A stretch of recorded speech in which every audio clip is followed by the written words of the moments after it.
Get in touch with BBC Radio Scotland. Call our free phone number on 08085 92 95 00. You can text on 80295. Network charges apply. Mornings on BBC Radio Scotland.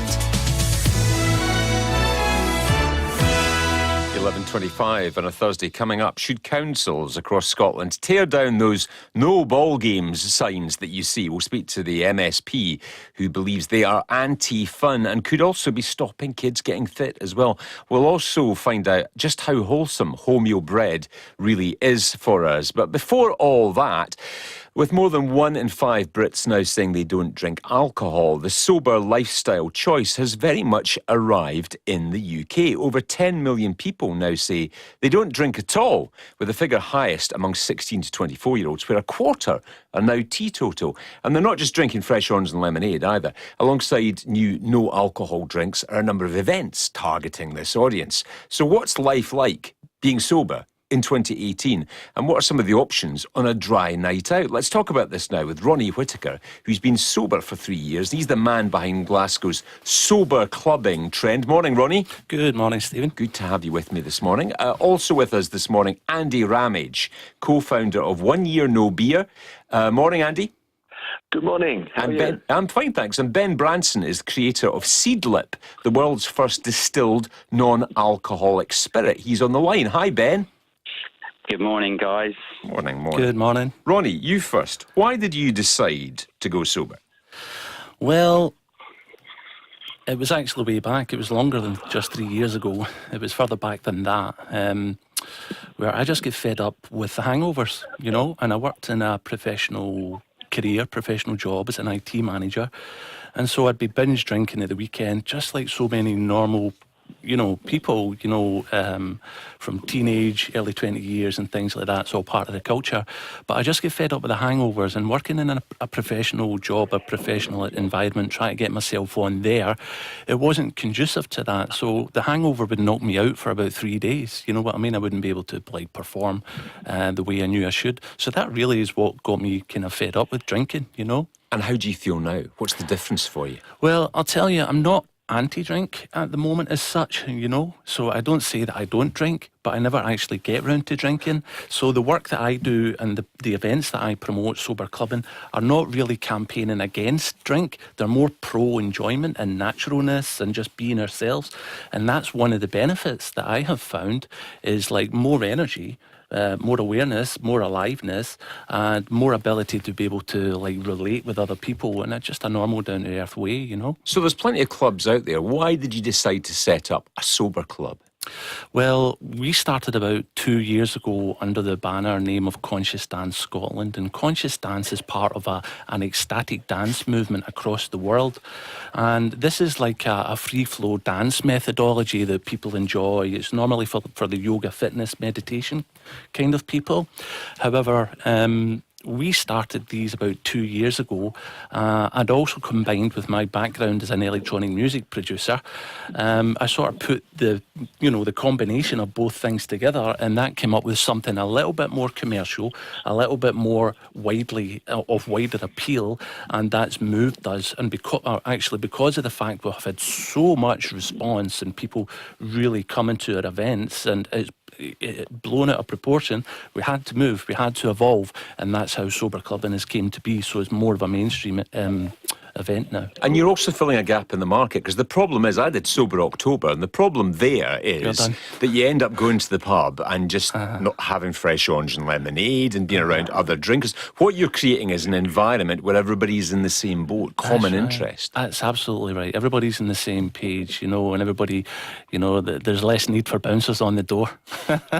People just, everyone knows what's what. We're just up to party. Okay, this is fascinating. We're going to talk more with this with you and also with Andy and Ben in just a second. Now, right now on BBC Radio Scotland, we're discussing Sober Britain. More than 1 in 5 Brits now say they don't drink alcohol.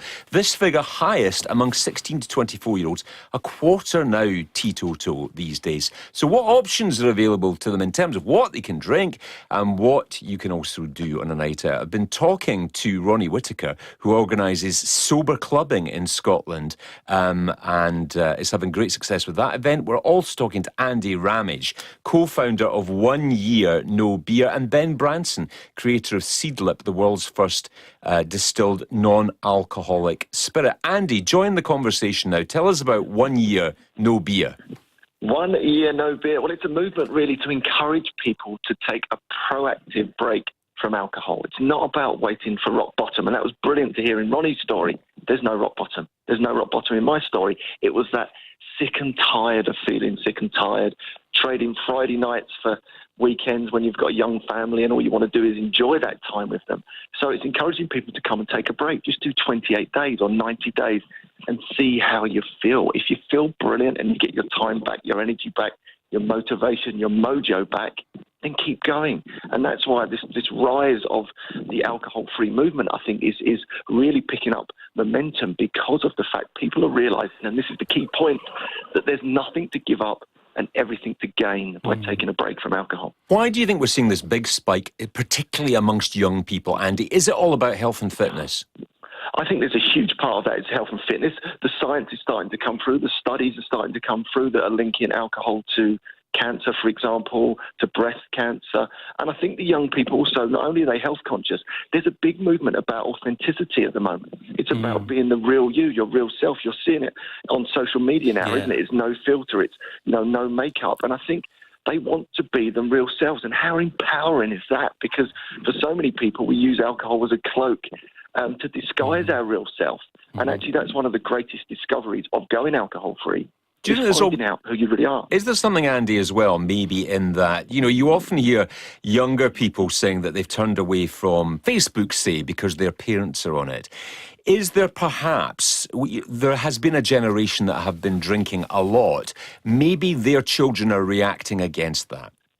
Completely. I think we all grew up in the sort of 40s and 50s-year-olds with the ladette sort of society, didn't we? It was all Oasis and Britpop and bands and alcohol. And I think the children are growing up and seeing that in their parents. There's a great Mickey Flanagan sketch, the comedian, where he's saying for the first time ever, it's the kids cringing as the adults skip out into the bathroom to have a drink and whatnot. So I think you're absolutely right. I think children are like, I don't want that. I want to be fit. I want to be healthy. I don't want to write off my weekends or my mornings to tiredness and lethargy.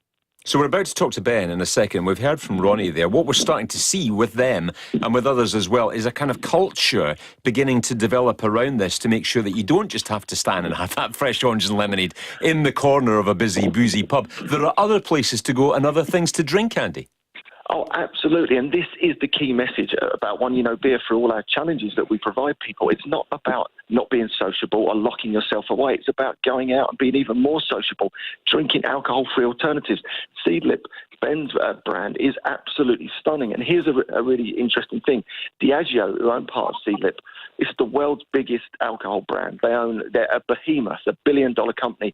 By 2025, they want to move about 25% of all their drinks to alcohol-free. This is monumental, and it just shows you the massive shift that's happening within the drinks market itself. Ben, come and join the conversation. Owner of Seedlip Drinks. How did it come about, Ben? Hey, guys. Not by some business idea, actually. So more by a nice organic accident. I'm from a family of farmers, love nature, love growing stuff at home. And 2013 was kind of looking at what else I could grow that was just a bit more interesting. I'd sort of got basil and mint all nailed down. And started looking on the internet and wading through, looking at old cookbooks and kind of just delving into, I guess, the rabbit warren of the internet. And coming across the fact that apothecaries back in the 17th century were distilling both alcohol medicine and also non-alcoholic medicine, using herbs and spices and using, distillation equipment that everybody can kind of, I guess, visualize today of how we make, vodka, gin, whiskey. And so I thought, well, I quite like a bit of arts and crafts, and I was running my own design company at the time. I definitely wasn't looking for another business. Bought a little copper still off the internet and started playing around in my kitchen. And then it was about 3 months later that I was actually in London eating at a nice restaurant and not drinking. It was a Monday evening. And asked the waitress, does she have any good non-alcoholic options? The food looked amazing. The cocktails that contained alcohol sounded amazing. My fiance's glass of red wine, amazing. And she brought me back this pink, fruity, sweet monstrosity of a mocktail.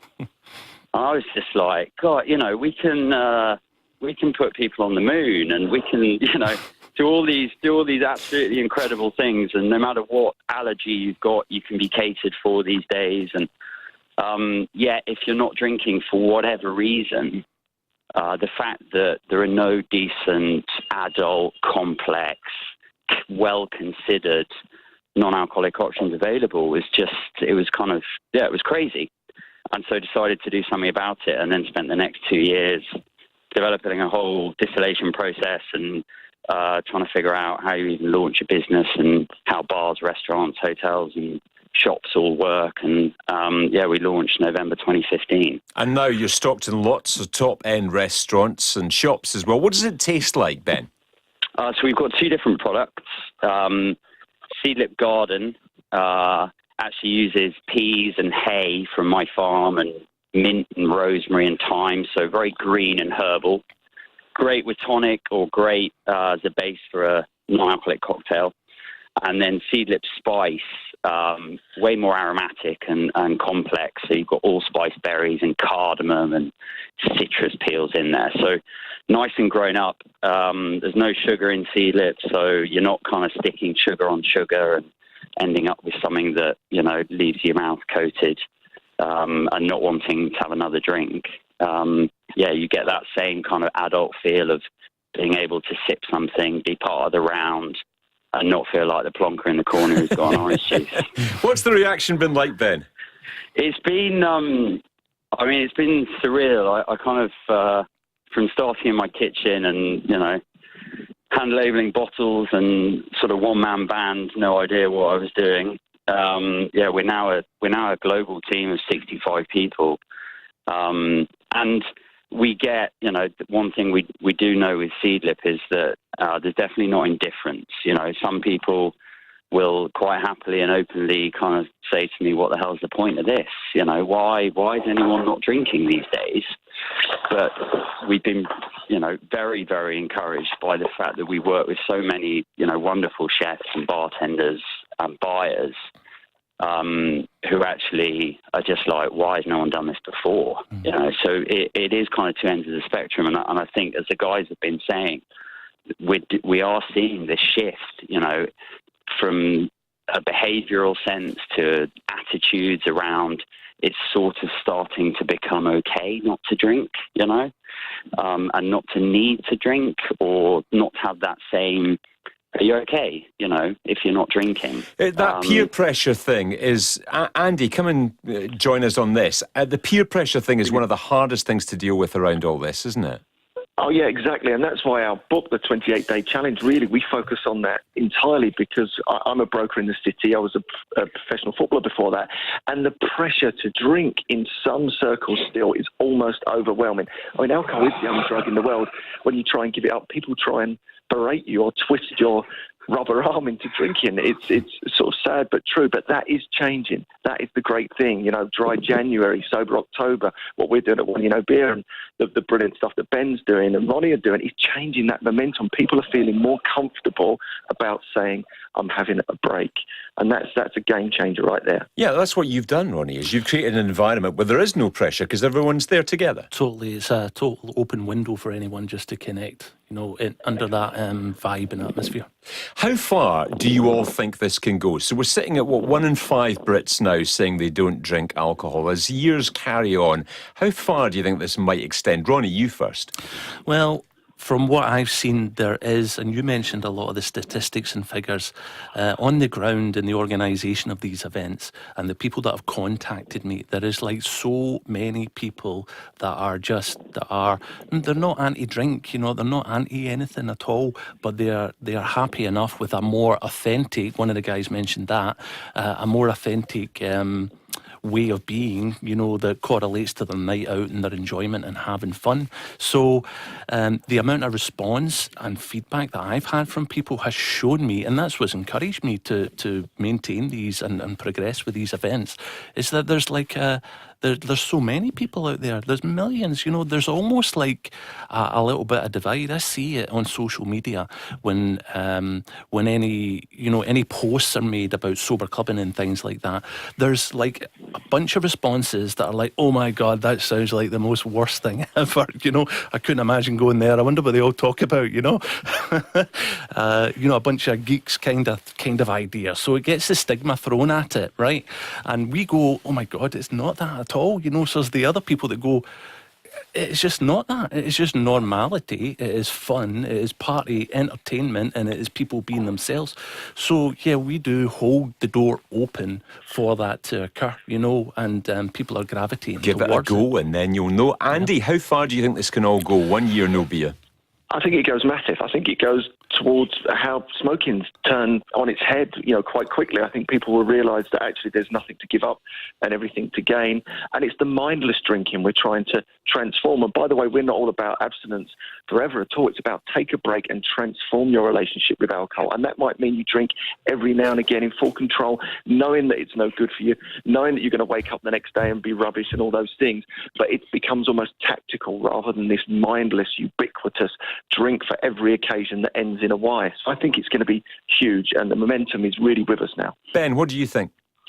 I think it's. I think the world of, you know, there are many wonderful people and wonderful products in the world of alcohol, and wonderful cocktail bars, and, you know, an extremely committed, driven, and very passionate community of people who are at the top of their game, and I'm really focusing on quality and flavour and experience. And my hope is that we just level the scales, and that there's more of that associated, if you're not drinking alcohol as well, that you still get that same care, quality and consideration. And that ultimately it doesn't become an issue or even a question mark of are you drinking or not drinking. It's time to say, and it just becomes, what are you having to drink?